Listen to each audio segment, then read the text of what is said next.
大家好，这里是文澜小屋。本期我们介绍的是 Francisco Garcia Perons 的长期投资，平凡之人缔造的不平凡投资之道。作者 Francisco Garcia Perons 在1989年至2014年期间担任西班牙贝斯因特资产管理公司的投资总监与首席投资官。在长达25年的公募与机构基金管理生涯中，他创造了累计30倍的投资回报，管理的基金资产规模最高达到65亿欧元。在辞去首席投资官职务并经历2年的敬业禁止期后，他独立创业，创立了科巴斯资产管理公司。长期投资，平凡之人缔造的不平凡投资之道写于他离开上一家机构后2年的工作间隔期。这本书复盘了他如何在长达20多年的市场起伏与危机交替中，依靠常识与定力实现资本保值增值的实战历程。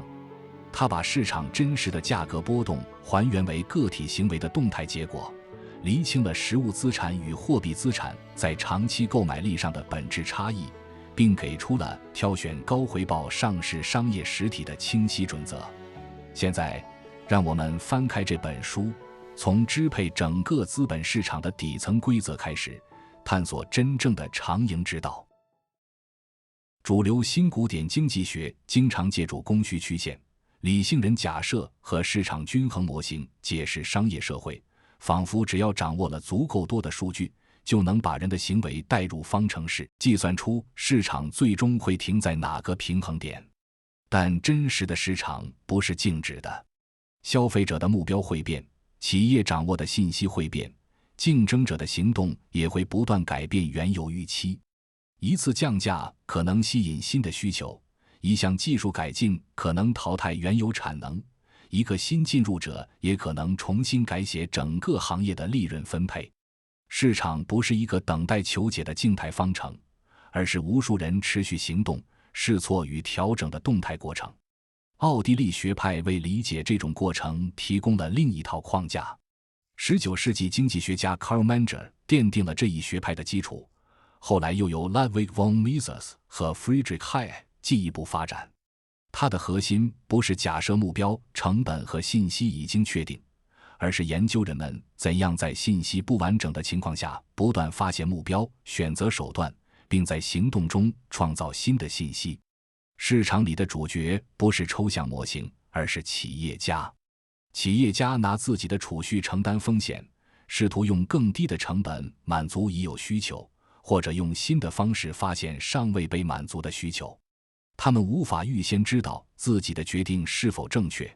只能通过消费者是否愿意付款，以及最终能否获得利润来验证判断。这种试错看似混乱，却不断向市场传递信息。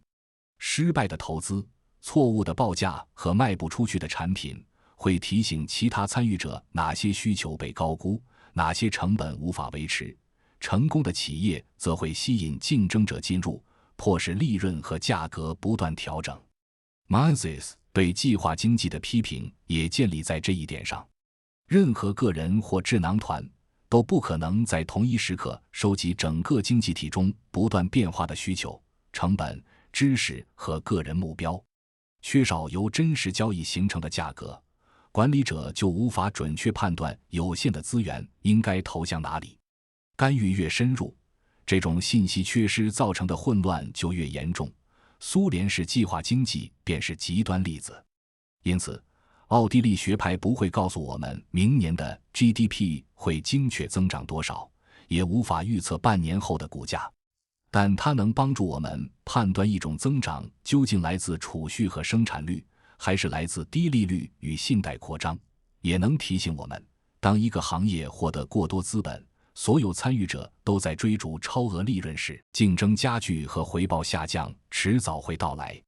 对投资者来说，与其预测明天的价格，不如理解价格背后的人的行为，判断企业怎样创造价值，竞争优势能维持多久，以及当前繁荣是不是建立在可以持续的基础上。日常生活中，人们很容易接受这样一种解释：企业先把原材料、人工、租金和设备开支加在一起，再加上一部分利润，最终形成产品售价。但商业运行的实际顺序恰好相反，企业不能仅凭自己的成本决定售价，最终价格取决于消费者愿意支付多少。只有市场价格能够覆盖生产开支，供应商才会继续生产。一旦消费者给出的价格下降，高成本产能就会退出，原材料、人工和设备服务的价格也会随之调整。理解这个过程，需要用到边际成本 （marginal cost）。边际成本指的是为满足市场最后一部分需求，成本最高的那名生产者必须付出的单位生产成本。真正决定市场价格的，往往不是效率最高的企业，而是满足现有需求所必须的最后一部分高成本产能。假设市场每天需要8000万桶石油，而生产第8000万桶石油的成本是$100。只要需求维持在这个水平，市场价格就会接近每桶$100。所有成本低于$100的生产者都有继续生产的空间。如果需求下降到每天5000万桶，而生产第5000万桶石油的成本只有$40，边际价格就会随之降到$40附近。原来成本在$40以上的高成本产能将失去存在的必要，只剩下成本更低的生产者继续供应市场。伯恩斯坦公司 Bernstein 的矿业分析师 Paul Gate 曾研究价格与生产成本之间的关系。他发现，商品价格的变化会在之后2年逐步传导到行业成本。价格上涨时，企业会增强人工、设备和资源，成本随之提高；价格下降后，资本开支收缩，服务商降低报价，边际生产成本也会向下调整。石油行业提供了一个直观的例子。受此前油价下跌和行业成本收缩影响，全球前50大上游勘探与生产企业的边际产出成本在2015年下降了30%，降至每桶$73。这说明成本不是财务报表里永远固定不变的数字。需求减少、竞争加剧或者新技术出现，都可能让原本被视为不可下降的成本重新回落。因此，分析资源类和周期性企业时，不能直接把当前成本向未来延伸。正确的顺序是，先判断市场能够维持多大的需求，再分析为满足这部分需求所必须的边际产能及其成本。先有消费者愿意接受的价格，随后才有能够留在市场中的成本结构。在决定怎样保存长期储蓄之前，可以先把资产分成2类：实物资产 （real assets） 和货币资产 （monetary assets）。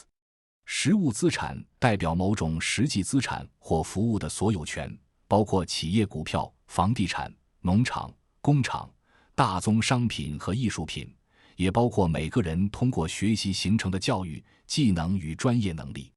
股票虽然只是一张所有权凭证，背后对应的却是厂房、品牌、员工、技术和持续经营的企业。货币资产则不同，现金、银行存款、政府债券和公司债券代表的是发行方以某种货币支付本金和利息的承诺。投资者并不拥有发行机构本身，只拥有一份以纸币计价的合同。两者的核心差异在于能否长期维持购买力。优质实物资产能够提供人们持续需要的商品或服务，其收入会随着需求和物价发生调整。货币资产的本金和利息却通常已经固定。一旦货币发行速度超过实际财富增长，尽管合同上的金额没有变化，能够购买的商品却会越来越少。美国沃顿商学院 Wharton School 教授 Jeremy Siegel 曾统计过去200多年美国主要资产的实际回报，也就是扣除通货膨胀后的购买力变化。从1802年到2012年，$1投资美国股票，实际购买力增长到$704,997。同样的$1投资长期政府债券，增长到$1,778。投资黄金只增长到$4.52。如果始终以现金形式保存，则只剩下$5的实际购买力。股票在这段时期取得了约 6.6% 的年化实际回报。战争、经济衰退和金融危机都曾造成剧烈波动，但没有改变企业股权在长期购买力上的优势。阿根廷则展示了货币和实物资产在严重危机中的分化。2000年前后，维持多年的比索与美元固定汇率失守，政府暂停偿付部分债务，并限制居民从银行账户中提取美元存款。比索快速贬值，政府债券和股票最初同时大跌，但两类资产此后的走势完全不同。15年后，阿根廷公共债券损失了约 70% 的价值，代表上市企业股权的梅瓦尔指数却增长了20倍，基本弥补了比索贬值造成的损失。企业拥有真实资产，也可以随着通货膨胀调整商品和服务价格，而债券持有人只能等待合同中已经写定的货币金额。实物资产并不意味着价格不会下跌，股票在短期内甚至可能剧烈波动，但波动和购买力的永久损失不是一回事。要在几十年甚至一生的时间里保存储蓄，更可靠的办法不是长期持有不断贬值的货币承诺，而是以合理价格持有能够持续创造价值的优质实物资产，其中最有吸引力的通常是上市公司的股权。价值投资最初解决的问题是怎样买得足够便宜。Benjamin Graham 建立的早期方法，重点寻找市场价格低于流动资产清算价值的公司。在大萧条后的市场中，这类机会大量存在，只要买入价格足够低，即使企业经营普通，也可能从价格修复中获利。但长期实践会暴露这种方法的局限。许多看似便宜的股票正处在竞争恶化、资本回报率低或者业务持续萎缩的行业。它们的价格虽然不高，却无法不断创造新的价值。等待时间越长，低效率经营对股东财富的侵蚀反而越严重。因此，选股不能只考虑价格，还要同时衡量企业质量。2008年金融危机之后，这一点变得更加明确。以合理价格买入高质量公司，长期表现往往优于只因为便宜而买入的普通企业。投资人 Joe Greenblatt 通过2项指标，把质量和价格转化为可以比较的标准。第一项是资本使用回报率，也就是 ROCE。它衡量企业使用股东资本和经营所需资金创造利润的效率。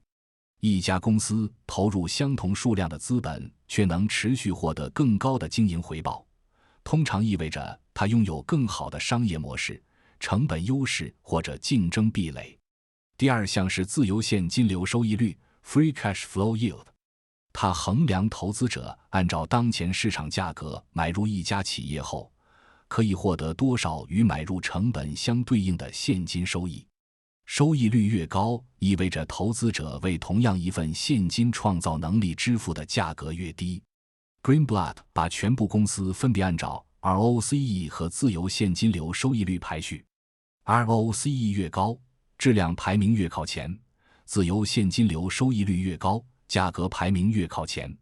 随后把2项名次相加，总分越低，说明这家公司越接近高质量、低价格的组合。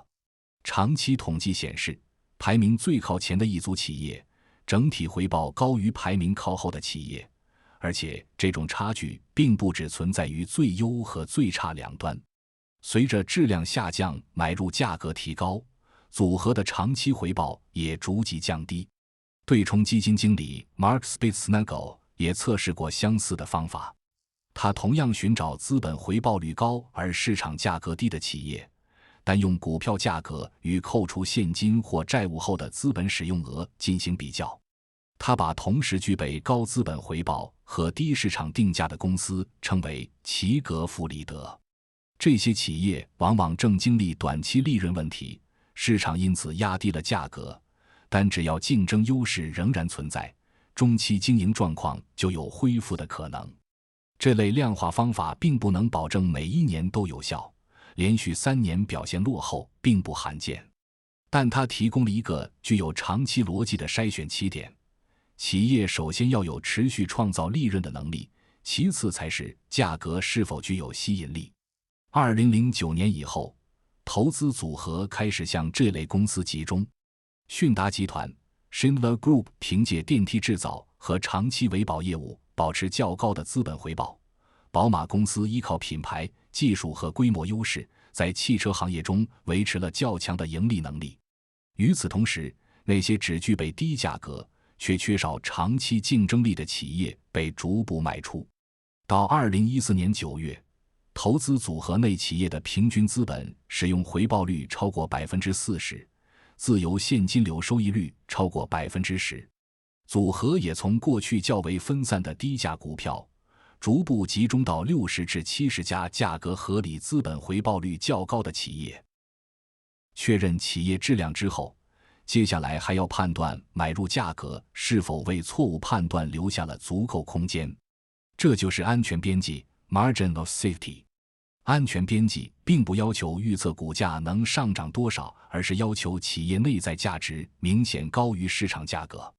假设对一家公司的合理估值是100元，60元买入比80元买入更安全。更大的折扣可以减少经营判断、利润估计和估值倍数出现偏差时造成的损失。Benjamin Graham 把这一原则推到了非常严格的程度。他要求公司的市场价格低于流动资产清算价值，也就是把现金、应收账款和存货等流动资产加总，再减去全部负债，剩余价值仍然高于公司的总市值。固定资产甚至不计入估值。这种方法在80年前的大萧条之后十分有效，当时许多公司的价格低于流动资产净值。但在今天，符合这一条件的企业已经不多，而且单纯依靠资产清算价值也可能买入长期没有竞争力的低效公司。对于仍在正常经营的企业，更常用的价格指标是企业价值倍数，也就是 EV 除以 EBITDA。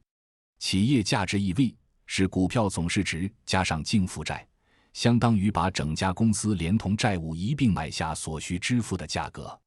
EBITDA 则是息税折旧摊销前利润，可以近似反映企业核心经营活动产生利润的能力。用企业价值除以 EBITDA 计算的是按照当前经营水平，需要多少年的经营利润才能覆盖整家公司的收购成本。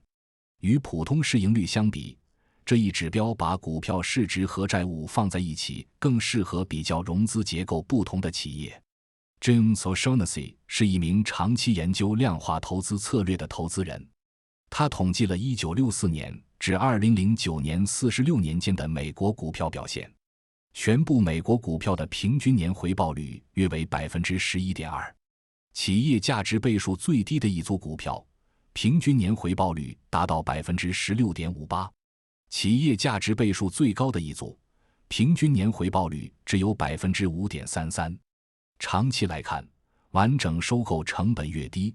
投资者为同一份经营利润支付的价格越少，获得理想回报的概率通常越高。但价格指标必须与资产负债表一起使用，因为负债会放大经营判断出现偏差时的损失。金融危机前，投资组合已经把债务风险作为重要的防守条件。2008年，所投资企业中超过 90% 基本没有债务或者完全没有债务，其中不少还持有净现金。他们不需要依靠短期信贷维持日常经营，因此即使银行停止放贷也能继续支付员工工资、采购原料并维持生产。这种防守并没有阻止股票价格下跌，却降低了永久损失的概率。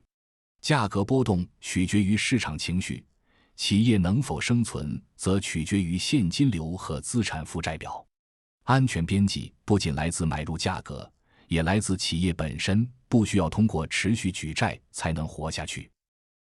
财务指标解决的是企业质量和价格问题，但股票背后最终由人做决定。管理层怎样分配利润，是否过度举债，会不会高价收购无关业务，都会改变股东的长期结果。因此，选股还要检查企业的股权结构，以及真正掌握决策权的人承担了多少风险。职业经理人与股东的利益并不天然一致，有些高管只持有极少股份，主要收入来自固定薪酬、期权和短期奖金。为了完成当期增长目标，他们可能通过举债收购、扩大规模或者提前确认收入，把短期报表做得更好。几年后，如果收购失败或债务无法偿还，高管可以离职，损失却留给股东。家族企业通常具有不同的激励结构，大股东把家族财富长期集中在同一家公司，错误的资本配置首先会伤害他们自己。持股比例越高，他们越有动力控制债务，审慎使用现金，并监督外部职业经理人。过去25年的投资中，家族企业长期占对外投资资产的70%以上。欧洲市场也为这种偏好提供了统计支持。欧洲家族企业约占全部上市公司的1/4。瑞士信贷研究所的一项研究显示，从2006年到2015年4月，家族企业经过行业调整后的回报率平均比市场高出4.5个百分点。西班牙企业家 Amancio Ortega 创立的印地纺织集团是这种长期股东结构的代表。创始家族持有大量股份，使企业更愿意围绕核心零售能力持续投入，而不是通过高价收购追逐短期规模。阿涅利家族控股公司则以控股公司的形式长期持有汽车、工业和消费类资产，通过跨越多个经济周期的资本配置，而不是以1-2个季度的利润作为决策标准。宝马背后的匡特家族并不直接干预日常经营，却长期保持稳定持股。企业20多年来主要依靠自身现金流发展，没有不断增发股份稀释原有股东。安迅能集团同样由恩特卡纳雷斯家族长期控制，稳固的大股东结构也为旗下资产管理业务提供了支持。不过，家族控股并不自动等于优秀治理。如果缺乏能力的家族成员直接进入管理层，企业同样可能发生利益冲突。随着企业从创始人传到第2代、第3代，家族企业的平均回报也会逐步下降。Pascanova、阿文戈亚和帕马拉特等公司都是家族企业陷入破产或财务问题的例子。因此，关键不是简单的寻找家族企业，而是确认大股东的财富是否与普通股东处在同一条船上，家族是否能够监督职业经理人，同时又愿意把日常经营交给真正有能力的人。量化指标能够筛出赚钱效率高、价格合理的企业，稳定而一致的股权结构，则能减少这些利润被错误收购、过度举债和短期激励浪费的概率。两者结合，才构成一项能够长期持有的投资。一套投资方法即使长期有效，也不代表职业投资人能够始终坚持。过去10年，约80%的欧洲基金没有跑赢各自的市场指数。造成这一结果的原因之一，并不是基金经理缺少知识，而是他们普遍受到机构强制力的约束。基金经理通常按照季度或年度排名接受考核，收入、职位和客户赎回都与短期业绩相关。当热门股票不断上涨时，即使经理知道价格已经过高，也很难完全拒绝参与。只要其他机构都在买，投资失败可以归因于市场。如果独自持有冷门股票并暂时落后，责任就会全部落在自己身上。于是，职业投资人很容易模仿同行，大家宁愿一起犯错，也不愿成为短期内唯一落后的人。这种行为保护的是基金经理自己的职业风险，却未必保护客户的长期资本。1998年至2000年的科技、媒体和电信热潮，正是这种机构从众的集中体现。市场相信互联网将彻底改变商业世界，只要公司与网络概念有关，即使没有稳定利润，也能获得很高估值。大量机构为了跟上指数和竞争对手，持续买入西班牙电信公司和互联网门户企业泰拉等热门股票。拒绝追逐这些公司，短期代价十分明显。1998年第4季度，市场意外反弹 17.36%， 贝斯因特基金却下跌 7.65%， 单季度落后市场约25个百分点。客户在上涨的市场中出现亏损，对投资方法的质疑随之增加。曾管理麦哲伦基金的美国基金经理 Peter Lynch 把这种现象概括为鸡尾酒会理论。行情刚开始上涨时，宴会上的客人会向基金经理请教投资，当价格接近周期顶部，客人不再提问，反而会把自己最近赚钱的股票推荐给基金经理。等到市场崩盘后，这些人又会从讨论中消失。1999年12月，Francisco Garcia Perons 所在的贝斯因特投资团队专门向客户发出一封信，解释为什么不会持有科技和电信热门股。泰拉上市时的价格为每股11欧元，而根据实际业务估算，其价值只有每股4到5欧元。信中明确预计，西班牙电信和泰拉等热门股票可能造成 70% 到 80% 的损失。这种判断很快接受了市场检验。2000年3月以后，科技泡沫破裂，主要指数连续3年下跌，累计跌幅约为 40%。同期，以平均9倍市盈率买入的传统工业、保险、工程和消费类企业，3年累计取得 49% 的正回报。坚持冷门股票并不需要准确预测泡沫在哪一天破裂，而是要承认价格不能永久脱离企业利润。面对周期末端的狂热，真正有效的工具不是更复杂的预测，而是时间、耐心以及承受短期落后的能力。人们常把股票价格下跌直接等同于风险，但波动衡量的只是市场报价变化的幅度，真正的风险是企业竞争力永久消失，债务无法偿还，最终使投入的资本无法收回。如果一家公司的品牌、技术和生产能力没有受到永久破坏，现金流仍能覆盖经营需要，资产负债表也没有沉重债务，那么股价下跌一半，不代表企业价值也减少了一半。对仍有资金的长期投资者来说，它反而意味着可以用同样的价格买到更多股权。这种机会之所以会出现，与均值回归 mean reversion 有关。投资者习惯把最近发生的事情直接延伸到未来，价格越涨，越相信企业会一直增长，价格越跌，越认为经营状况不会恢复。但高估值会吸引竞争与供给，低回报行业也会出现资本退出，昂贵股票最终可能变便宜，遭到过度抛售的低价股票则可能随着经营恢复重新接近合理价值。2008年金融危机把这种短期推断推到了极端。雷曼兄弟倒闭后，全球信贷市场冻结，投资者不再区分企业质量，只希望尽快卖出可以变现的资产。2008年第4季度，西班牙投资组合下跌 15.7%， 全球投资组合下跌 20.9%。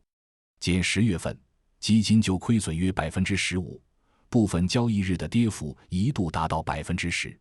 10月9日 ，Perons 的第3个女儿出生。市场正处于最剧烈的下跌阶段，基金经理 Alvaro Guzmán de Lázaro 把最新的仓位报告带到医院，两人在医院里继续核对持仓，并利用不同股票之间的价格波动调整投资组合。这里并没有可以准确预测市场底部的信号，能够依靠的仍然是企业本身的盈利能力和估值。到2008年年底，西班牙投资组合的平均市盈率已经降到6倍，全球投资组合降到 3.4 倍，是多年间从未出现过的低水平。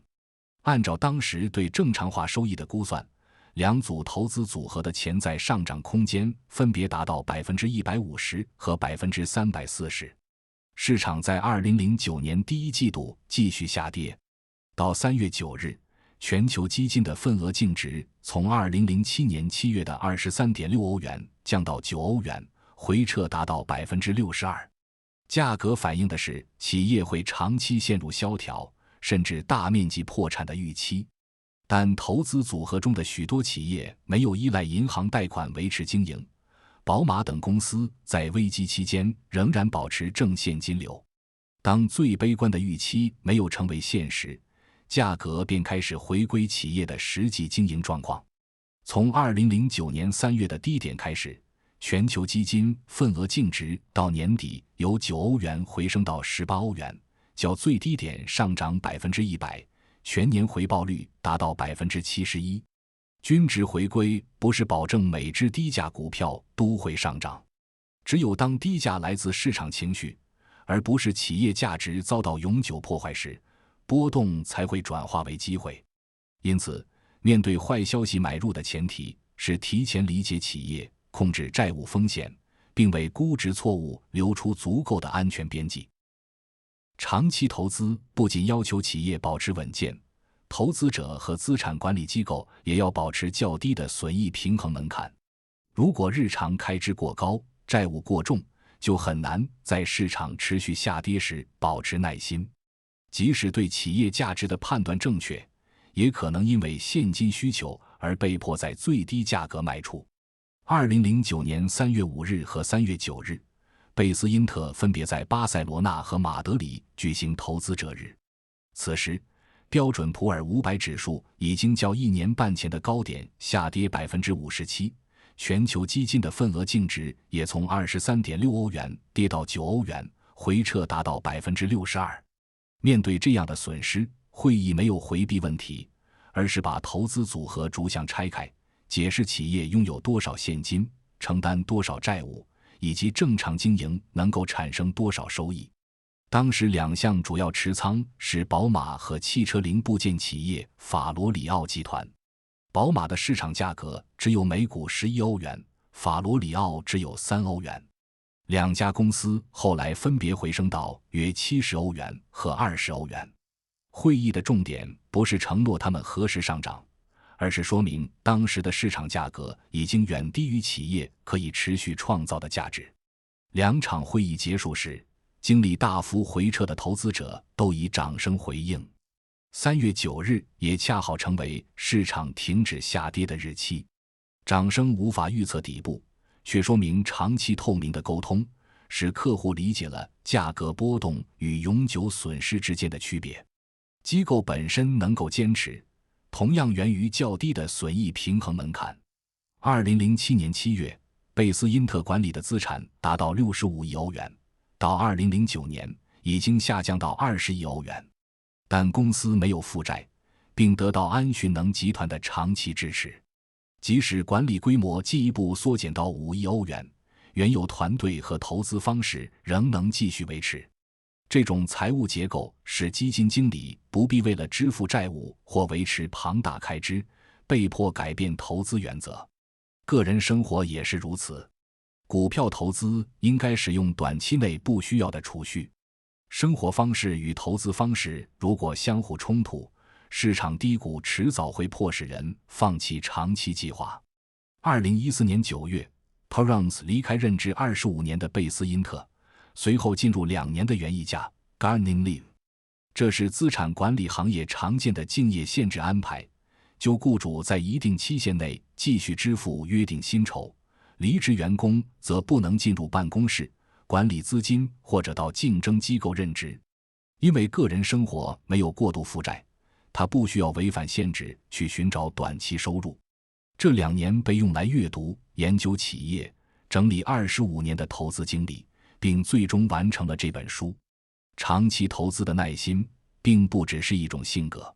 它还来自可承受波动的资金来源、低负债的生活方式，能够在资产规模下降时继续运营的机构，以及不依靠下一季度结果证明自己的时间条件。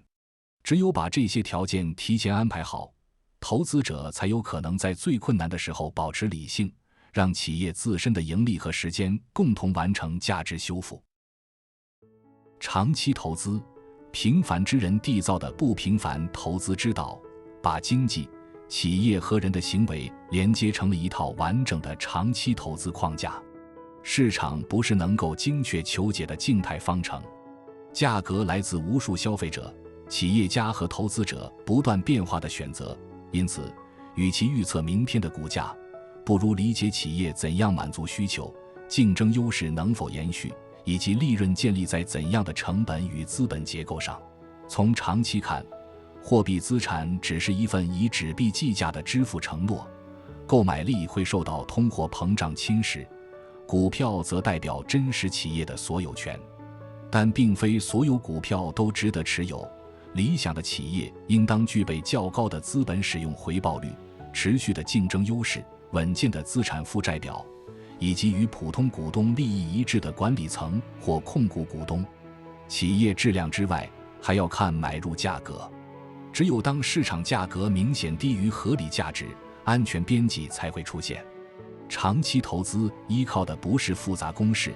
而是以合理价格买入优质实物资产，控制负债，远离从众和短期噪声，再把时间交给企业自身的盈利与复利。